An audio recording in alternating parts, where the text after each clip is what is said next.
Hola, soy Raúl Jeremías Soriano Gómez y te invito a escuchar esta explicación.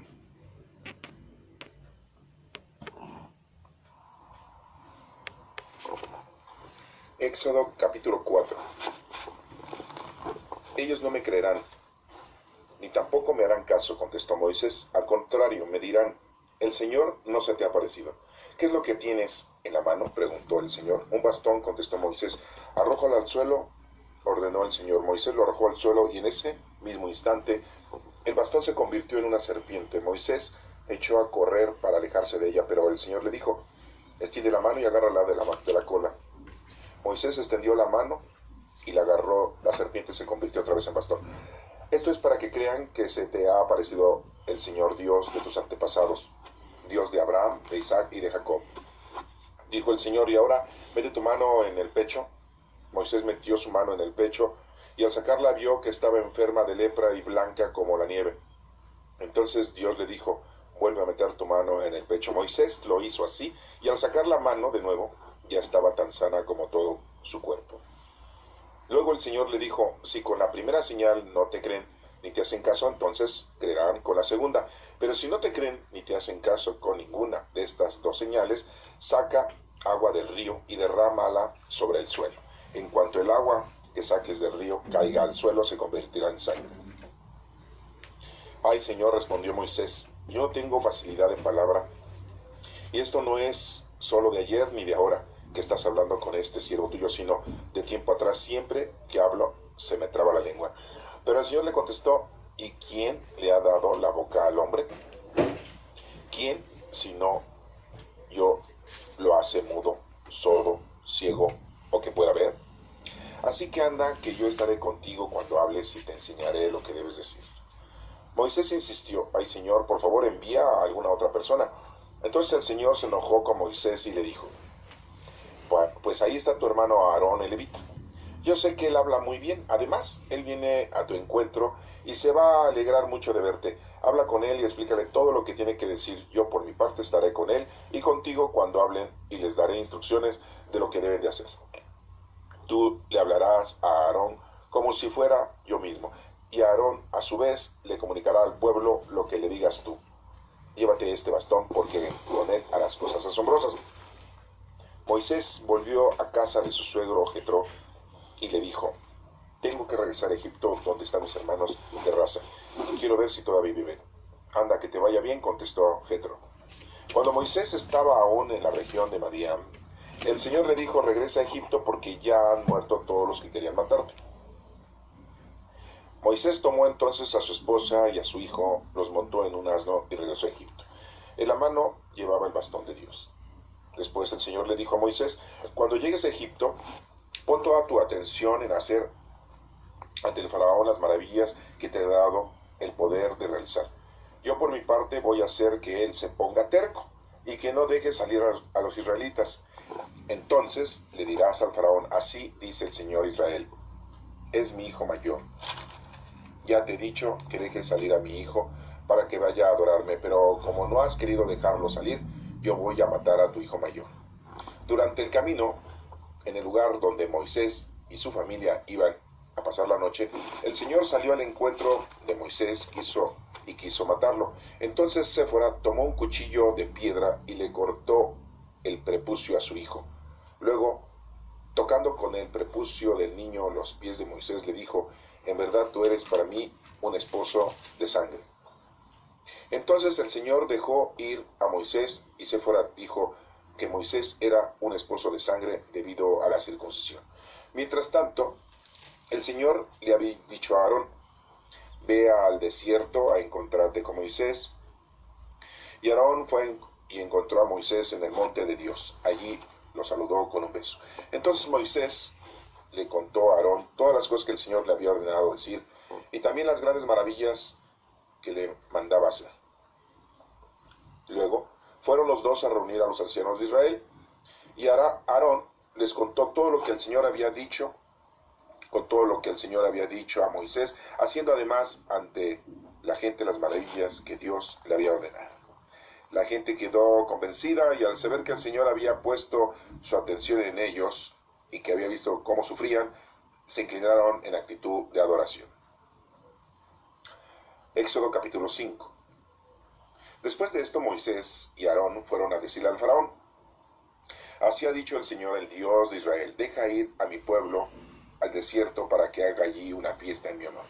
Pero el faraón contestó: ¿y quién es el Señor para que yo le obedezca y deje ir a los israelitas? Ni conozco al Señor, ni tampoco voy a dejar ir a los israelitas. Entonces ellos dijeron: el Dios de los hebreos ha venido a nuestro encuentro, así que vamos a ir al desierto, a una distancia de 3 días de camino, para ofrecer sacrificio al Señor nuestro Dios, no sea que nos haga morir por una peste o al filo de espada.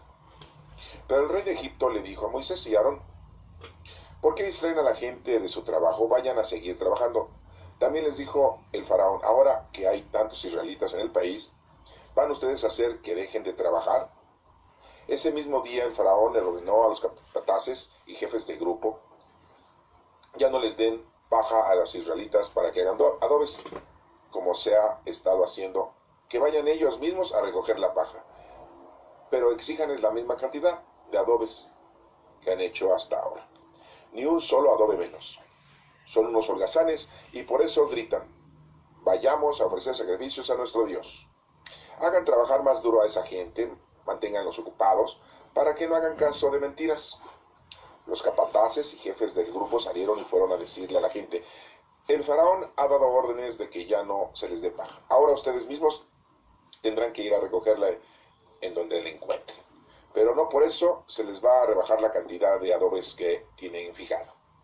Los israelitas se dispersaron por todo Egipto en busca del rastrojo para usarlo como paja. Todos los días los capataces del faraón les exigían la misma cantidad de adobes que hacían cuando ya se les daba paja. Y además golpeaban a los jefes de grupo de israelitas y les decían: ¿cómo es que ni ayer ni hoy completaron ustedes la misma cantidad de adobes que antes hacían? Los jefes del grupo israelita fueron a quejarse ante el faraón y le dijeron: ¿por qué trata así su majestad a estos siervos suyos? Ya no se nos da paja y sin embargo se nos exige que hagamos adobes y además se nos golpea. La culpa es de la gente de su majestad. Pero el faraón le contestó: ustedes no son otra cosa que unos holgazanes. Por eso andan diciendo: vayamos a ofrecer sacrificios al Señor. Váyanse a trabajar y aunque no se les dará ya paja, aún así tendrán que entregar la misma cantidad de adobes. Los jefes del grupo israelita se vieron en aprietos cuando se les dio que no debían reducir la producción diaria de adobes. Al salir de su entrevista con el faraón, se encontraron con Moisés y Aarón, que los estaban esperando, y les dijeron: que el Señor mire lo que ustedes han hecho y los castigue, porque ustedes tienen la culpa de que el faraón y sus funcionarios nos miren mal. Ustedes mismos le han puesto la espada en la mano para que nos maten. Entonces Moisés dijo al Señor en oración: Señor, ¿por qué tratas mal a este pueblo? ¿Para qué me enviaste? Desde que vine a hablar con el faraón en tu nombre, él ha maltratado aún más a tu pueblo, y tú no has hecho nada para salvarlo. Éxodo capítulo 6. Y el Señor le contestó: ahora verás lo que voy a hacer con el faraón, porque solo por la fuerza los dejará ir, al ir de tu país. Es más, él mismo les dirá que se vayan. Dios se dirigió a Moisés y le dijo: yo soy el Señor. Me manifesté a Abraham, Isaac y Jacob con el nombre de Dios Todopoderoso, pero no me di a conocer a ellos con mi verdadero nombre, el Señor. Hice además un pacto con ellos y me comprometí a darles la tierra de Canaán, o sea, la región en la que vivieron como extranjeros por algún tiempo. Y ahora que he sabido que los israelitas sufren y que los egipcios los obligan a trabajar, me he acordado de mi pacto. Por lo tanto, ve a decirle a los israelitas que yo, el Señor, voy a librarlos de su esclavitud y de los duros trabajos a que han sido sometidos por los egipcios. Desplegaré mi poder y los salvaré con grandes actos de justicia. Los tomaré a ustedes como pueblo mío y yo seré su Dios. Así sabrán que yo soy el Señor, su Dios, que los libró de los duros trabajos que habían sido sometidos por los egipcios. Los llevaré al país que prometí dar a Abraham, Isaac y Jacob, y que les daré a ustedes en propiedad. Yo soy el Señor. Moisés les repitió esto a los israelitas, pero ellos no le hicieron caso, pues estaban muy desanimados por lo duro de su esclavitud. Entonces el Señor le dijo a Moisés: ve a decirle al faraón que deje salir de Egipto a los israelitas.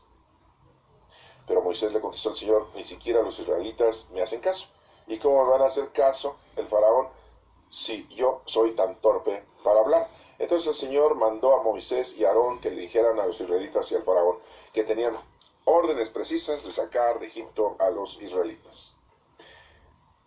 Esos son los jefes de familia por parte de sus padres. Los hijos de Rubén, el hijo mayor de Israel, fueron Anoc, Falú, Gersón, Camí, y esos son los clanes de Rubén. Los hijos de Simeón fueron Gemuel, Jamín, Ohad, Joaquín, Soar, Saúl, y que fue hijo de una cananea. Esos son los clanes de Simeón. Leví vivió 137 años. Esos son los nombres de sus hijos mayor, menor, Gersón, Coat y Merari. Los hijos de Gersón en orden de clanes fueron Limí y Semeí. Coat vivió 133 años. Y sus hijos fueron Amram, Izar, Hebrón y Uziel. Los hijos de Merari fueron Malí y Musi. Estos son los clanes de Leví de mayor a menor. Amram se casó con su tía Jocabed, que dio a luz a Aarón y a Moisés. Amram vivió 137 años. Los hijos de Izar fueron Coré, Nefe y Sicri. Los hijos de Uziel fueron Misael, Elzafán y Sitri. Aarón se casó con Elizabeth, que era hija de Aminaba y hermana de Nazón, y que dio a luz a Nabá, Abiú, Eleazar e Itamar. Los hijos de Coré fueron Asir, Elcaná y Abisaf. Estos son los clanes de los coreitas. Eleazar, uno de los hijos de Aarón, se casó con una de las hijas de Futiel, la cual dio a luz a Fines. Estos son los jefes de familia de los levitas en orden de clanes. Estos son los mismos Aarón y Moisés, a los que el Señor les dijo que sacaran de Egipto a los israelitas, formados como un ejército. Son los mismos Moisés y Aarón que hablaron con el faraón, el rey de Egipto, para sacar de ese país a los israelitas. El día en que el Señor habló con Moisés en Egipto y le dijo: yo soy el Señor, dile al faraón, rey de Egipto, todo lo que voy a decirte. Pero Moisés le contestó: Señor, yo soy muy torpe para hablar, así que ¿cómo van a hacerme caso el faraón?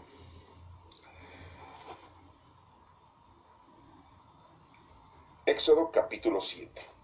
Entonces el Señor le dijo a Moisés: mira, voy a permitir que actúes en mi lugar ante el faraón y que tu hermano Aarón hable por ti. Tú le dirás a Aarón todo lo que yo te he ordenado. Luego él hablará con el faraón para que deje salir de su país a los israelitas. Pero yo voy a hacer que el faraón se ponga terco y haré muchas señales y cosas asombrosas en Egipto. El faraón no les va a hacer caso a ustedes, pero yo descargaré mi poder sobre Egipto y con grandes actos de justicia sacaré de allí mismo ejércitos, es decir, a mi pueblo de los israelitas. Y cuando haya mostrado mi poder sobre Egipto y haya sacado de allí a los israelitas, los egipcios sabrán que yo soy el Señor.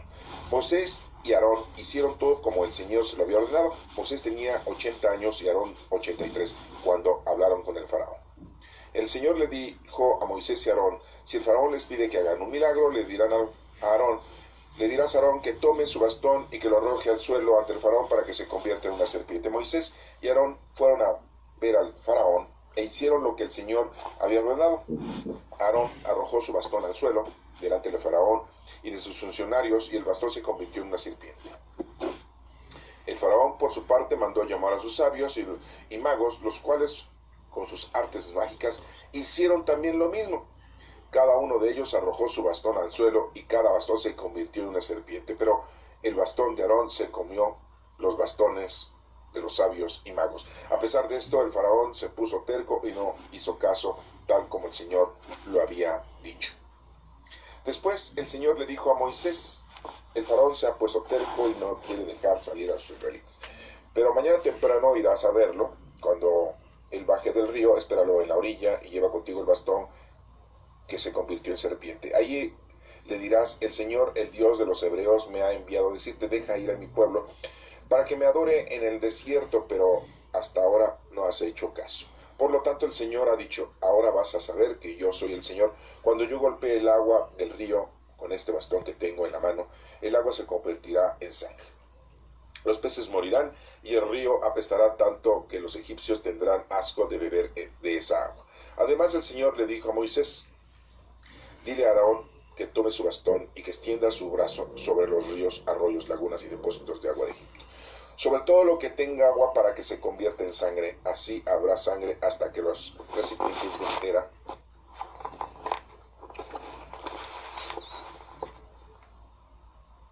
y de piedra. Moisés y Aarón hicieron lo que el Señor les había ordenado. Aarón levantó su bastón y golpeó el agua del río a la vista del faraón, de sus funcionarios, y de toda el agua se convirtió en sangre. Los peces murieron y el río mismo apestaba tanto que los egipcios no podían beber agua de él. Había sangre por todo Egipto. Pero los magos egipcios hicieron lo mismo por medio de sus artes mágicas.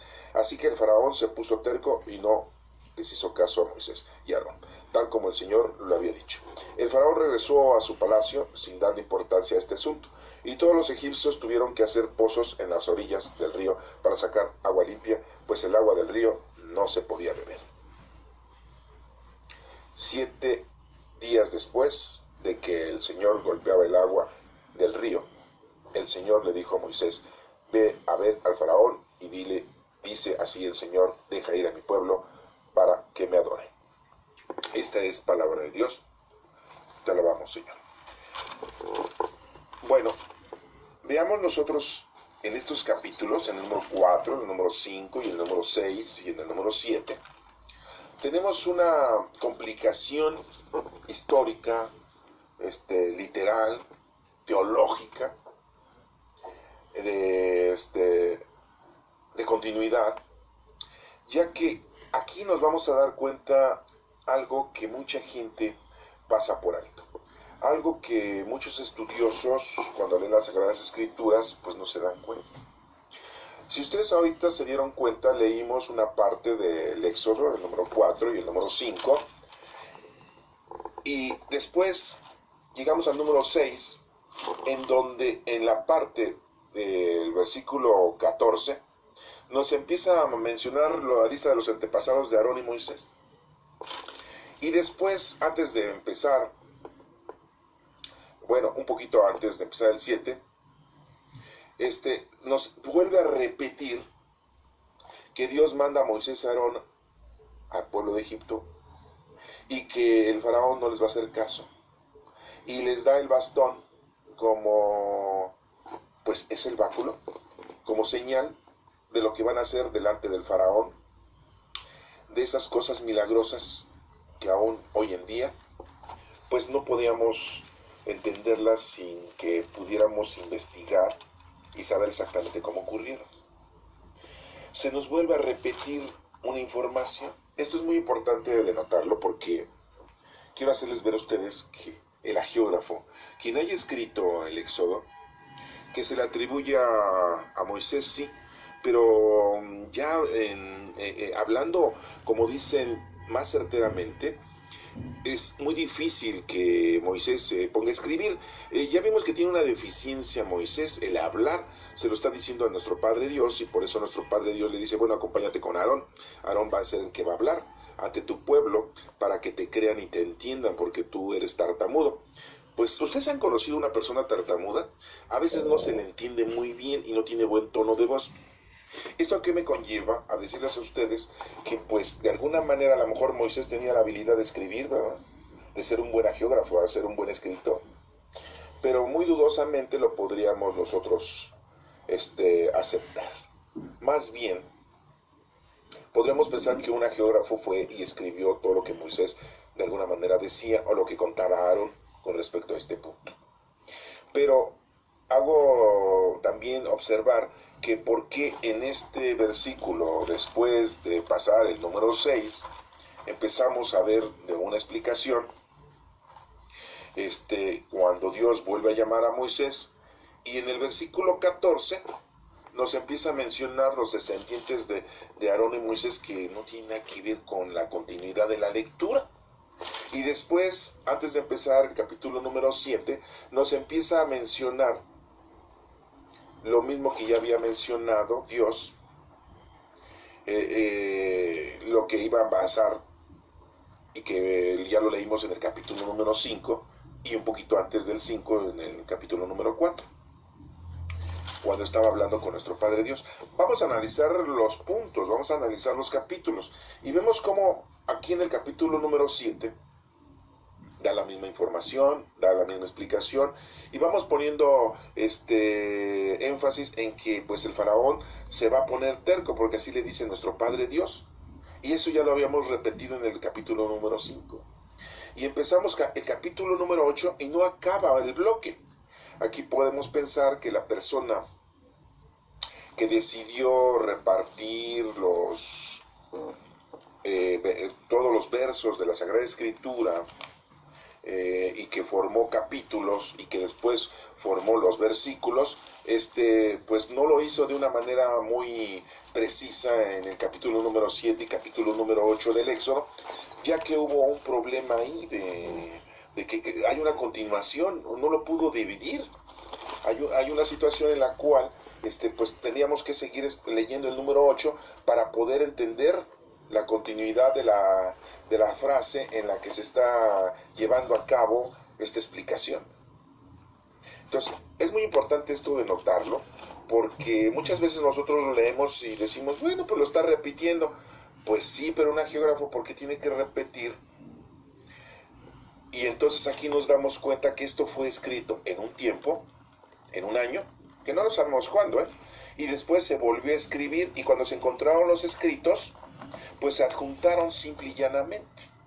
O sea, no hicieron con que, pues esto ya estaba dicho. Son diferentes hagiógrafos, o sea, diferentes escritores, los que llevaron a cabo la redacción del Éxodo. Y es por eso que aquí hay una situación repetitiva de lo que se está mencionando en el capítulo 5 y en el capítulo 6, y que después se repite en el capítulo 7 de una manera pues un poco extraña, ya que nos lo menciona de una manera como de resumen, pero antes de eso vemos cómo nos empieza a diagnosticar los descendientes de Moisés y Aarón, o la descendencia. Quiero hacerles recordar a ustedes que había un profesor francés en el siglo XIII, en el año 1200 y feria, que se llamaba ese profesor, era obispo, era arzobispo, fue quien le dio forma de capítulos a la Sagrada Escritura. Se llamaba Esteban Landon, y era arzobispo de Canterbury, allá, y era cardenal. Esto es en Francia, en el año de 1200 y feria. Fue cuando le dio forma a las Sagradas Escrituras en capítulos. Y aquí vemos cómo pues hay un error, cómo puso los capítulos de una manera continua y no los pudo separar. Podríamos decir, bueno, el capítulo 7 pues debió haber continuado siendo el capítulo 7, ¿para qué pone luego ahí el capítulo 8, en donde ahorita nosotros terminamos la lectura? Todo esto lo hago ver para que ustedes se den cuenta que no solamente una persona escribió el Éxodo, hubo varios hagiógrafos, y que no podemos pensar que fue Moisés. Sí, Moisés era tartamudo, pero no era tartamudo para escribir, como para que tartamudeara y escribiera, y después tartamudeara y volviera a escribir lo mismo. Pues era una broma esto, Esto se los hago de notar para que le pongan atención en las Sagradas Escrituras y vean ustedes toda la información precisa del contexto. Ahorita lo vamos a analizar de una manera teológica, los capítulos, para que vayamos viendo cuál es el mensaje que obtenemos de esto. Es muy importante que cuando ustedes lean las Sagradas Escrituras, pues la lean de una forma como lo estamos ahorita analizando, pero también cuando la estudien se den cuenta de que pues hay situaciones diferentes y que no vayamos a pensar que el libro del Éxodo, sí, lo escribió un escritor, un hagiógrafo, lo escribió Moisés y ya. No, hubo varias manos por ahí, ¿sí? Que se le atribuye a Moisés, bueno, está bien. El hagiógrafo pues es anónimo, no sabemos, ¿no? Pero vemos que aquí hay una complicación. Un verdadero escritor, bueno, pues acaba de explicarnos y ya después hace una pausa y dice, bueno, ahora les voy a decir a ustedes quiénes son los descendientes, o toda la descendencia de Aarón y Moisés, los dos hermanos que se llevaban 3 años, ¿no? Cuando esto sucedió, nos dice la Sagrada Escritura que uno tenía 80 y el otro 83, se llevaban 3 años de diferencia, y que Moisés era tartamudo y Aarón, pues, era un levita, y un levita es conocedor de la ley, y es como un sacerdote y habla muy bien. Y vemos como la terquedad de Moisés nos menciona aquí en la Sagrada Escritura que Moisés se enoja. Pero ahorita vamos a ver todos esos detalles. Y por eso le dice, ve, acompáñate con Aarón. Bueno, nada más les recuerdo entonces que en el siglo XIII, en el año 1200 y feria, Esteban Landon, profesor allá en París, arzobispo y obispo y cardenal de Canterbury, fue quien le puso capítulos a las Sagradas Escrituras. Los capítulos no crean que empezaron desde el año 300 de nuestra era cristiana, no. Ni tampoco en la época de los hebreos, no estaba dividido en capítulos. Ya después, en el siglo XVI, otro señor lo dividió en versículos. Ese otro señor se llamaba Robert Sten. Sí, era un escritor, un estudioso, y lo dividió en versículos para poderlo entender. Pero eso ya pasó hasta el siglo XVI, en el año 1500, o sea, 300 años después de haberla dividido la Sagrada Escritura en capítulos, fue dividida en versículos. ¿Por qué les hago esta información o por qué se las doy? Por lo que estamos ahorita analizando de que hay un problema de separación de un capítulo y otro en el 7 y en el 8. Ahorita yo podía haberles leído el capítulo 8, pero nos vamos por tiempo a darnos la información del capítulo. Para que podamos entender que vamos capítulo por capítulo, versículo por versículo, y lo podamos entender. Independientemente de que los capítulos tienen un formato o una situación difícil, lo vamos a detener en esta parte para que podamos explicar los otros capítulos. Si no, nos vamos a llevar más tiempo.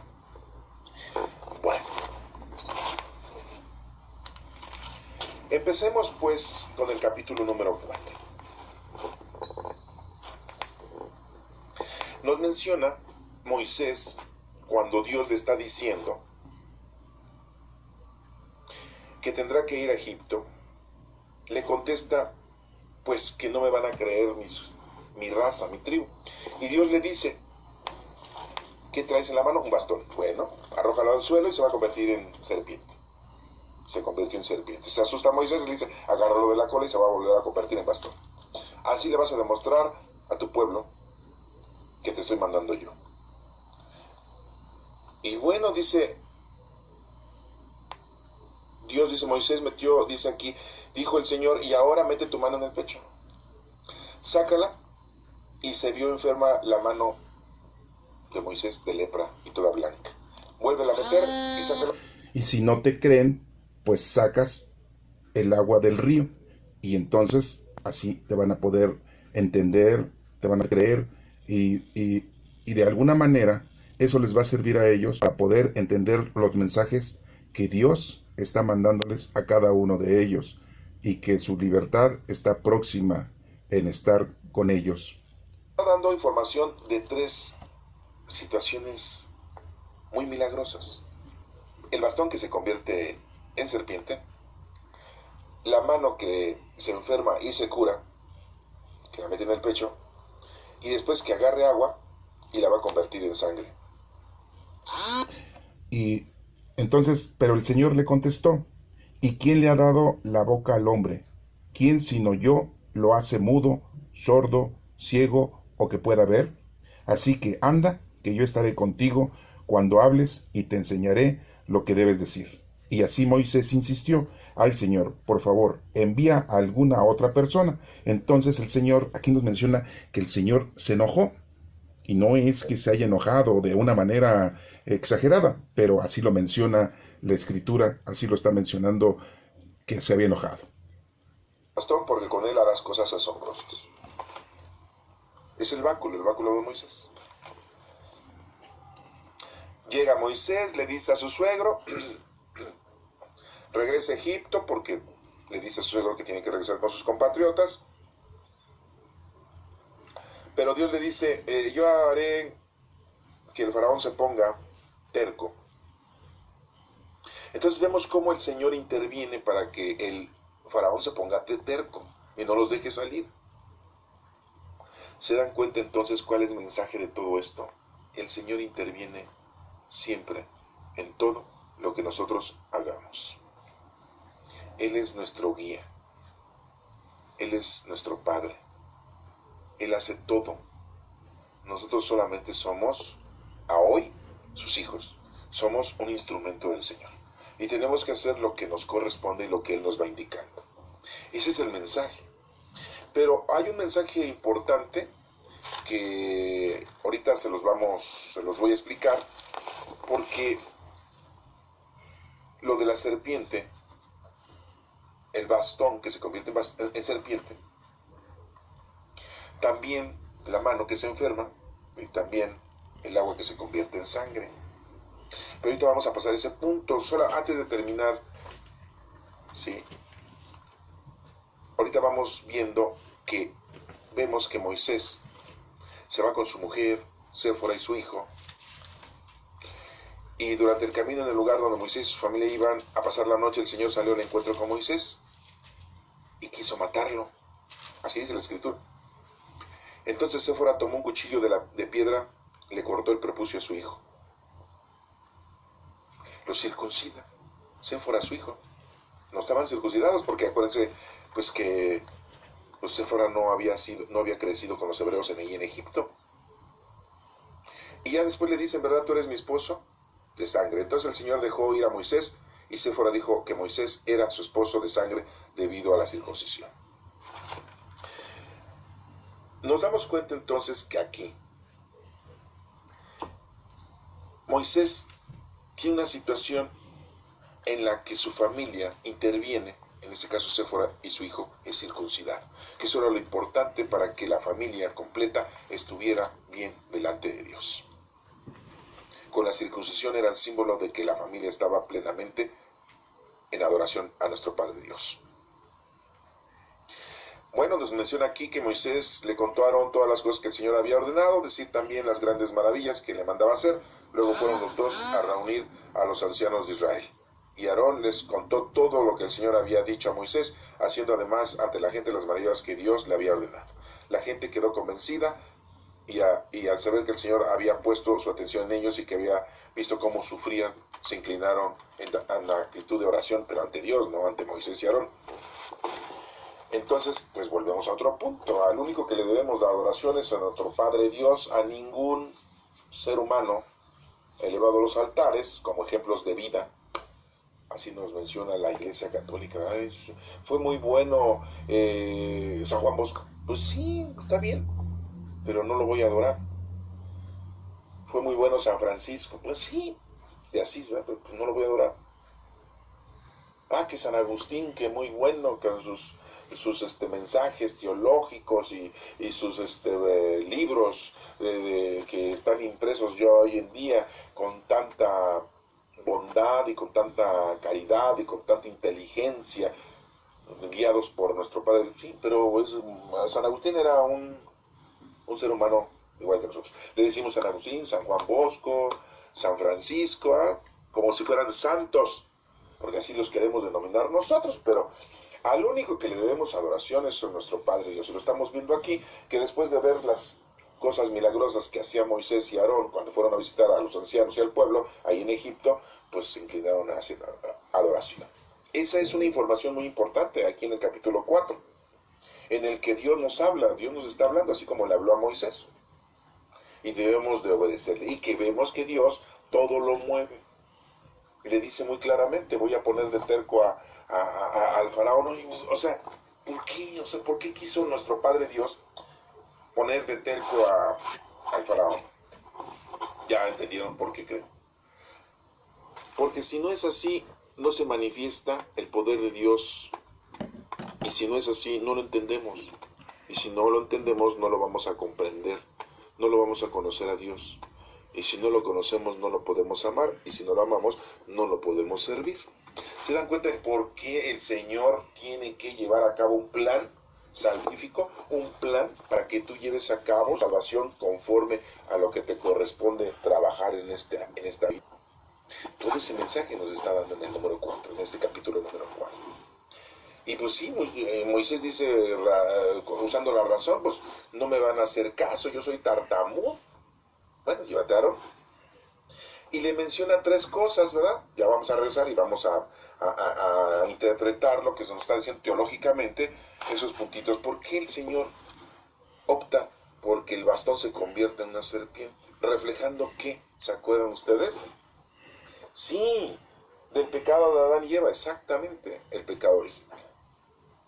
¿Quién tiene la fuerza? Nuestro Padre Dios. ¿Y a quién está dando el poder? A Moisés por medio de su bastón, de su báculo, que podrá dominar la serpiente, que la serpiente es el símbolo del pecado. ¿Sí? Y que ya en sus manos de Moisés está para equilibrar ese pecado que se había suscitado en la humanidad. Ya en sus manos la dirección la tenía Moisés para acabar con ese pecado que era la serpiente. De momento pues Moisés se espanta, ¿no? Pero Dios le dice agárrala. Es por eso que le dice, y es por eso que se convierte el bastón en serpiente. Pero después le dice, mete tu mano en el pecho. ¿Por qué en el pecho y no en la cintura? Ahorita diríamos en la actualidad, ahí en la bolsa del pantalón, en la bolsa de la chamarra. Pero en aquel entonces pues no había pantalones ni chamarras, pero bueno, le pudo haber dicho, mete la mano en tu cintura, en tu espalda, en tu vientre. No, le dice en tu pecho, porque en el pecho está el corazón, los sentimientos. Mete la mano en su pecho y sale enfermo. El hombre está enfermo. En la enfermedad que estaba crítica, crónica en aquel entonces, pues es la lepra. En la actualidad, bueno, pues esa enfermedad pues ya parece que está erradicada y es curable con la ciencia y la medicina que tenemos hoy en día. Pero en aquel entonces, pues es como ahorita el SIDA y el cáncer y la diabetes, que pues muchas veces no son curadas, son controladas. Y bueno, pues le dice, mete la mano en el pecho, está el corazón, es el cuerpo, es tu vida, está enferma. ¿Y quién es el que te va a curar? Dios. Vuélvela a meter. Esto quiere decir que estás enfermo. Pero si estás en contacto con el Señor emana de su corazón la sanación. Y eso es, por eso le dice que meta su mano en el pecho. Porque le está reflejando que nuestro Padre Dios es la salvación de cuerpo y alma. Y por último le dice, y si no te creen, bueno, pues vas entonces, ¿sí? Saques del río agua, que caiga en el suelo y se va a convertir en sangre. Y ya vemos cómo se convierte eso en sangre. Ahorita nada más lo estamos viendo de esta manera, ¿no? Ahorita lo vamos a analizar, más adelante lo menciono. Y le dice, vas a sacar agua del río y se va a convertir en sangre. ¿Por qué? El agua es vida. Necesitamos agua para vivir. Y llegó nuestro Señor Jesucristo y derramó su sangre. Es el simbolismo de que la sangre, sí, da vida. Vida eterna. Claro que en ese momento, pues si no había agua para beber, pues la gente se iba a morir. Porque estaba el agua contaminada. Esos son los mensajes que tenemos de esas tres cosas que Dios le dice a Moisés que haga: el bastón, su mano en el pecho y sacar agua del río que se va a convertir en sangre. Y bueno, pues nos menciona aquí que pues regresa, hace caso al Señor, obedece lo que debemos hacer nosotros, obedecer todo lo que nos está mencionando. En el capítulo número 5 van a ver Moisés y Aarón al faraón y le mencionan y que tienen que dejarlo salir. Y como ya Dios les había dicho a Moisés y Aarón que iba a poner de terco al faraón, y el faraón pues les dice, no los dejo ir, ya parece que los voy a dejar. Y al contrario,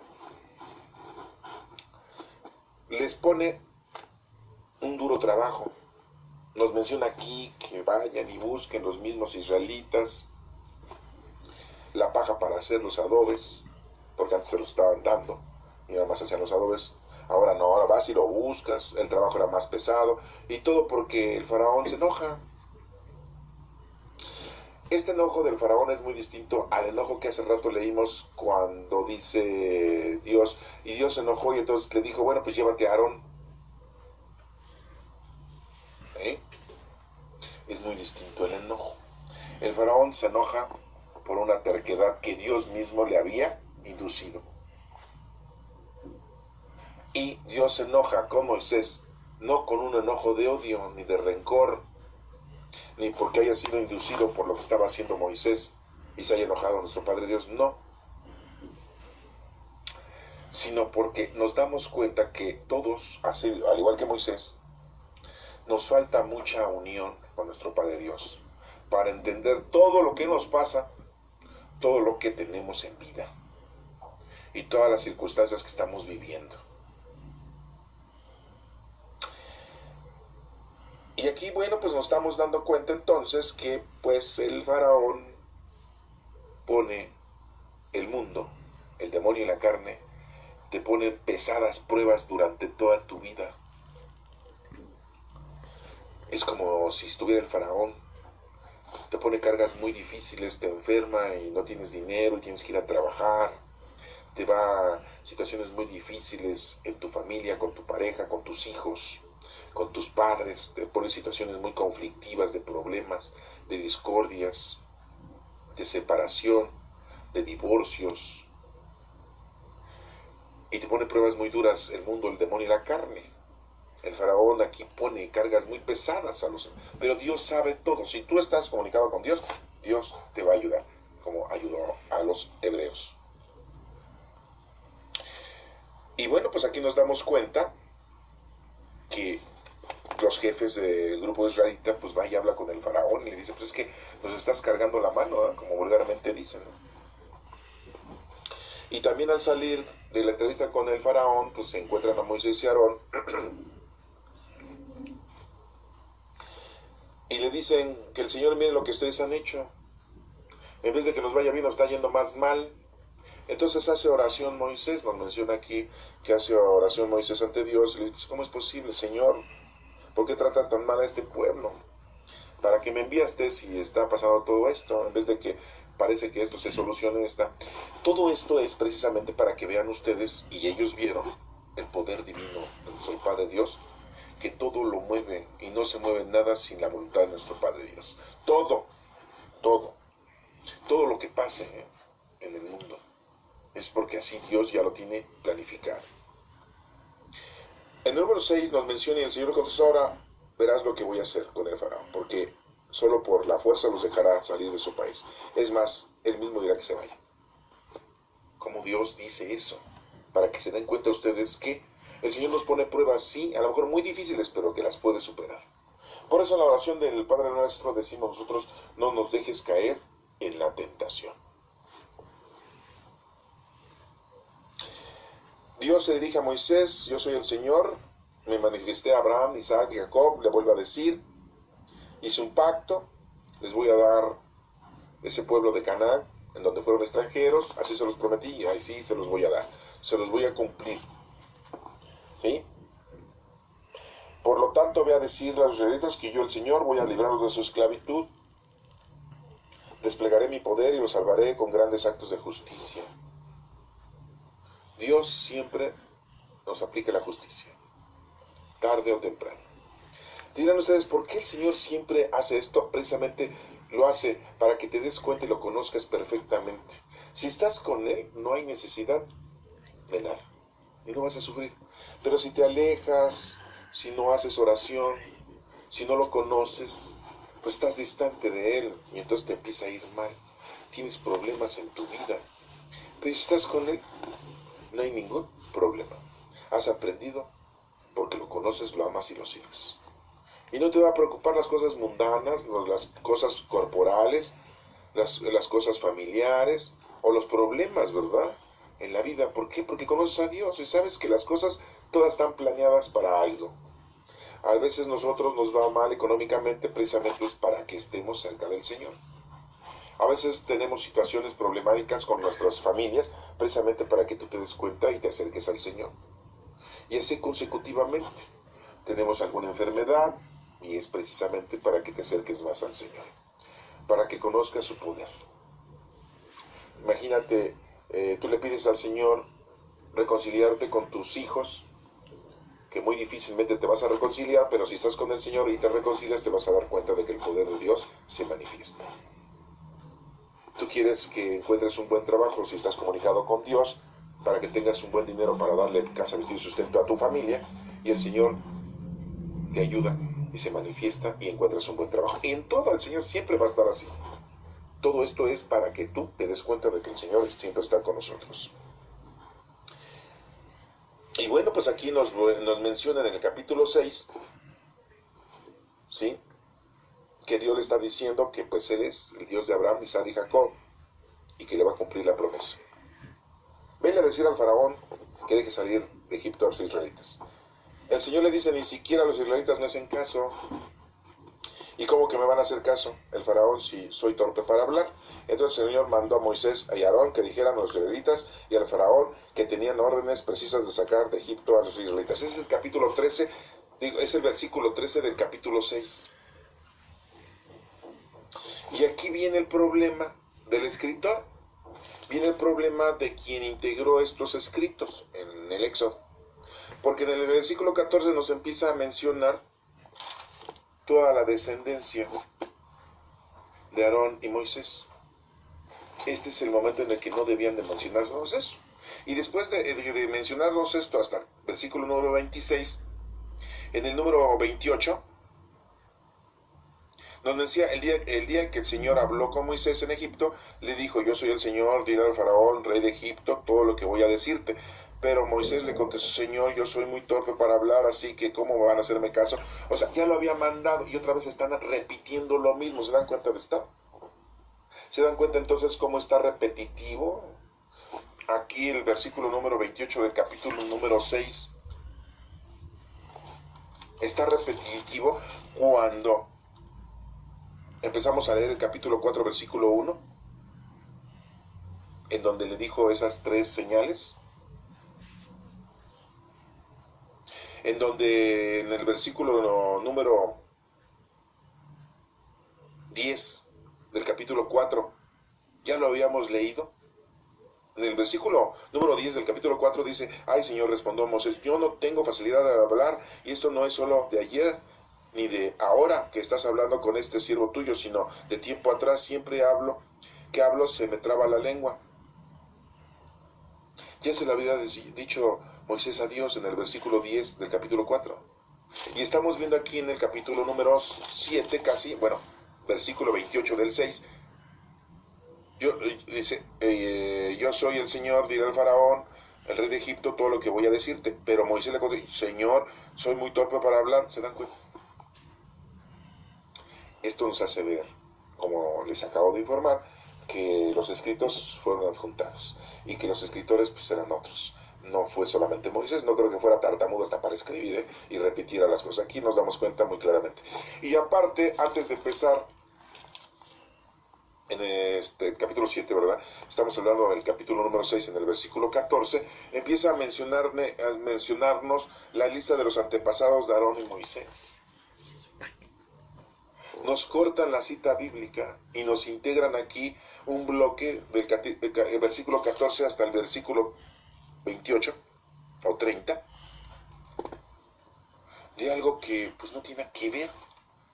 Esto nos lo pudieron haber puesto antes y no en este momento. Bueno, aclaro esto porque, bueno, pues son detalles de los escritores, de las personas que integraron el capítulo y el libro del Éxodo, y que encontraron los escritos y así los incorporaron. Y vemos como en el capítulo número 7 le dice Dios lo mismo que ya le había dicho en el capítulo número 5,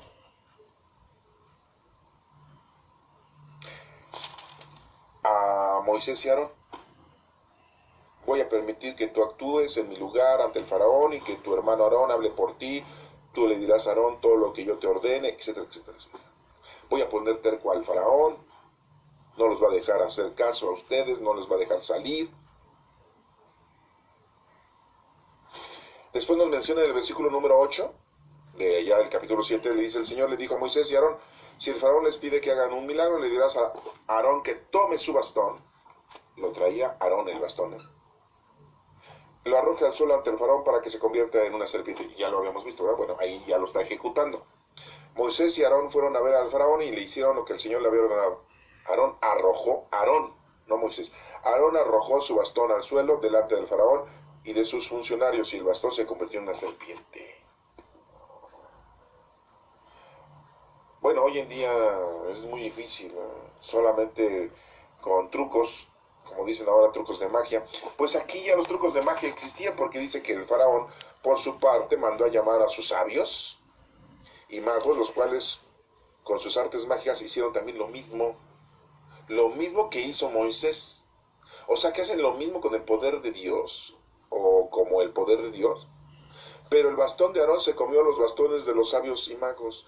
Oigan, esto fue una verdadera película, esto. Bueno, no estoy hablando de la película de los 10 mandamientos, pero esto verdaderamente fue una escena que aquí está escrita y es muy difícil de creer. ¿Cómo se suscitó eso? Hoy en la actualidad ustedes han visto que alguien tenga un bastón y se convierta en una serpiente y después se coma a otras serpientes que son otros bastones de otras personas. Yo le quisiera pedir a si alguien está escuchando aquí y es mago, se dedica a los trucos de magia, pues que investiguen, ¿no? A ver cómo se puede hacer eso, ¿no? Yo creo que la ciencia pues se reiría y diría, ay, esas payasadas, tonterías, estupideces, pues no nos vamos a estar preocupando. Pero es algo que está escrito aquí y que sí se presentó. Y bueno, diríamos, bueno, pues eso a lo mejor sí se puede hacer, se puede lograr, porque lo hicieron los sabios del faraón. 2 bastones se convirtieron en víboras, pero el bastón de Aarón, que en el de Moisés, se comió a las otras serpientes. Pero esto tiene un mensaje teológico. El pecado del mundo es absorbido, ¿sí?, por esa serpiente que es dominada, que es el pecado original. Acuérdense de la serpiente del bastón. El pecado del mundo es absorbido ya por el bastón y la guía de nuestro Padre Dios. Ese pecado ha sido eliminado. Todo pecado que se presente en la actualidad, con la venida de nuestro Señor Jesucristo, ha sido derrotado. Lo que nos debemos de preocupar hoy en día es por hacer lo que nos corresponde. Decimos en la liturgia de los que somos católicos, porque a lo mejor esto lo escucha alguien que no es católico, pero nosotros los católicos hacemos una liturgia, una expresión, también sacada de las Sagradas Escrituras, donde decimos, Señor, no tomes en cuenta nuestros pecados, sino la fe de tu iglesia. La iglesia somos nosotros y la fe son las obras. No tomes en cuenta nuestros pecados, sino nuestro trabajo, que somos nosotros la iglesia. No tomes en cuenta nuestros pecados, sí, sino la fe de tu iglesia. Y conforme a tu palabra, tú que vives y reinas por los siglos de los siglos. Conforme a la palabra que está escrita, y por eso lo estamos estudiando. Nos sigue diciendo aquí que después de haber convertido esto, el bastón en serpiente, y haberse comido los bastones o las serpientes de los magos y sabios del faraón, sigue de terco el faraón. Pero no es una terquedad que le nazca, es porque ya fue inducido, porque nuestro Dios así quería que se indujera el faraón. Entonces, el Señor, le dice aquí, el Señor Dios de los hebreos me ha enviado a decirte, deja ir a mi pueblo para que me adore en el desierto, pero hasta ahora no has hecho caso. Por lo tanto, el Señor ha dicho, ahora vas a ver lo que yo soy el Señor. Cuando yo golpee el agua del río con ese bastón que tengo en la mano, el agua se convertirá en sangre. Los peces morirán, el río apestará tanto que los egipcios tendrán asco de beber esa agua. Pero aquí ya no hizo esa otra señal que se la hizo posiblemente al pueblo hebreo, de meterse la mano en el pecho y que saliera enferma y después meterla en el pecho y salir sana.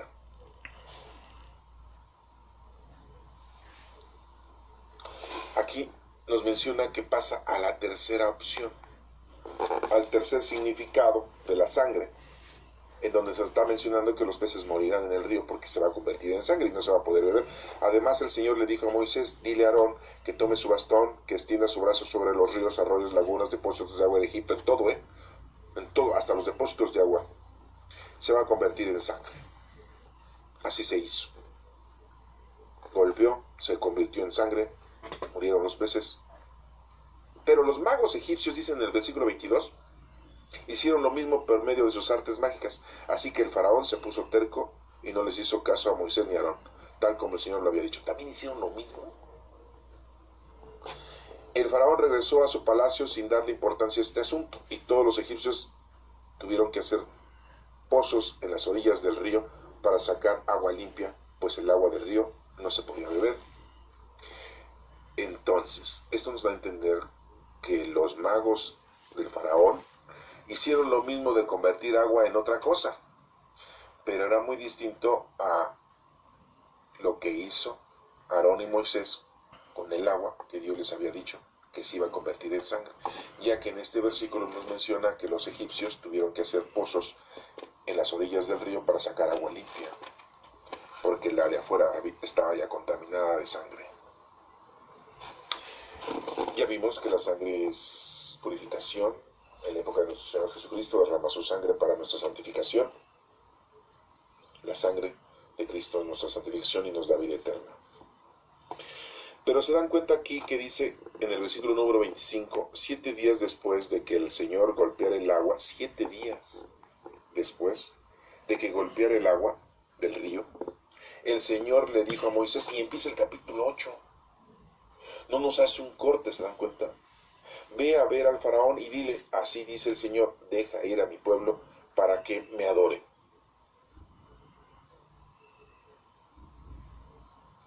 Y nos sigue hablando en el capítulo 8, que ya posteriormente lo vamos a explicar en otra lectura, en otro tiempo, en otro momento, porque ahorita pues ya se nos está acabando el tiempo. Pero quiero hacerles entender entonces que es muy importante que escuchemos a nuestro Padre Dios, nos demos cuenta que la situación es estar comunicado con Él. Todo está diseñado, todo lo que pasa, para un fin. Dirán ustedes, bueno, ¿y las guerras están programadas? Sí. Acuérdate que hay 4 jinetes del Apocalipsis. La guerra, el hambre, la peste y la muerte. Los 4 jinetes del Apocalipsis viven en el mundo. Se ha hablado mucho de ellos, hasta películas. Bueno, esto quiere darte a entender de que el Señor tiene un plan salvífico para nosotros. Nosotros solamente nos debemos de preocupar por conocerlo, amarlo y servirlo. Y tenemos que hacer, en el servicio tenemos que hacer lo que nos corresponde. Tenemos dones del Espíritu Santo en cada uno de nosotros, a lo mejor 1, 2, 3, 4. Tienes que ponernos a trabajar. No te dediques nada más a vivir la vida mundanamente y terrenalmente, porque entonces estás desperdiciando tu vida. Y el día que te vayas, el Señor te va a pedir cuentas de lo que debiste de haber hecho y no lo hiciste. Y le vas a decir al Señor, pues yo me porté muy bien, no hice nada malo, cuidé a mi familia, estuve trabajando bien, honradamente, no cometí pecado. Pues sí, eso, el don lo enterraste. El don lo tienes que poner a producir. Entonces el Señor va a decir, quítale el talento y dáselo a quien sí lo produjo, porque este siervo mal, pues nada más lo guardo, me lo dio intacto. Aquí en las situaciones en que nos debemos de poner a trabajar y tenemos que conocer a Dios. Y algo importante en estos capítulos, nos estamos dando cuenta que el único que hay que adorar es a nuestro Padre Dios. Y otro es de que el Señor tiene ya un plan salvífico y que todo ya no se mueve sino por la voluntad de nuestro Padre Dios. Eso es muy importante. Y vemos como aquí el Señor ayuda y nos ayuda, ¿sí? Nos escucha nuestros problemas, nuestras situaciones, nuestros sufrimientos, ¿sí? En todo está el Señor. Y si tienes alguna situación, es precisamente Dios te la está poniendo en el camino para que la superes y para que te des cuenta que Dios está con nosotros. En la próxima lectura pues continuaremos con el capítulo 8, que les digo está medio mochadito, pero vamos a continuar. Que Dios te bendiga.